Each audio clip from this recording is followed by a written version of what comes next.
فرقة نادي الأصيل قدمت المصافحة الأولى لأول نسخة من مهرجان آل على نفسه أن يجعل من صفاقس عاصمة للملوف.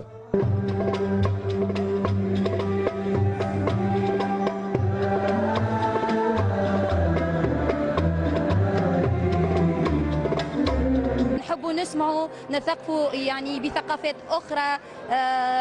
مثلا اللي عندنا احنا فما عروض من ليبيا، عروض من المغرب، عروض من الجزائر. ماذا بينا نسمعوا، ماذا بينا نتمتعوا، ماذا بينا نكتشفوا ونشوفوا هل الأغاني هذه اللي تميزهم هما وتعطيهم الطابع نتاعهم هما طونك يعني مالوف تونسي ولا مغربي ولا جزائري. القواسم المشتركة وأنها كلها أتت من الموسيقى الأندلسية، وأثناء الهجرة نتاع العائلات أن هناك هجرة كذلك من الشرق.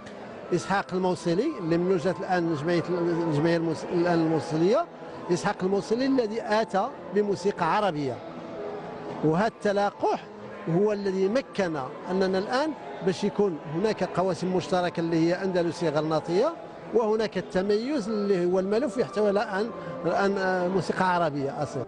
إضافة إلى الفرق التونسية يتضمن برنامج مهرجان الأصيل للموسيقات المغاربية مشاركة جزائرية وليبية ومغربية، وهي تلك التي توارثت المألوف الأندلسي وتقاسمت مسؤولية الحفاظ عليه.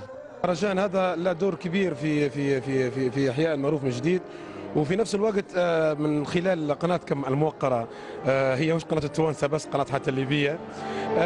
نشكر القائمين على المهرجان ونشكر دولة تونس الحبيبة ومدينة صفاقس على استقبالهم لفرقة الرواد للموسيقى الليبية، وكذلك الوفود سواء كان الوفد المغربي أو الوفد الجزائري،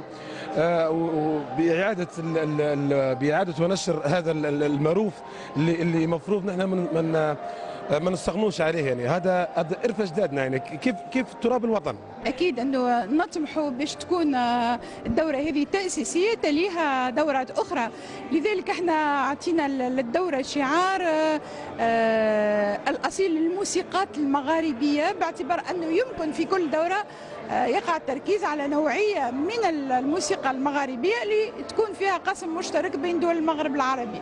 إن شاء الله من خلال هذه الدورة بعد تقييمها نخرج بنتائج قادرة تنميها وقادرة تخليها ثابتة في المشهد الثقافي، لأنه نحن في حاجة اليوم إلى مثل هذه التظاهرات اللي تسوغ مضامين ثقافية واللي أيضا تدافع على قيم فنية، وهذا شيء يعني يحسب لفائدة هذا المهرجان.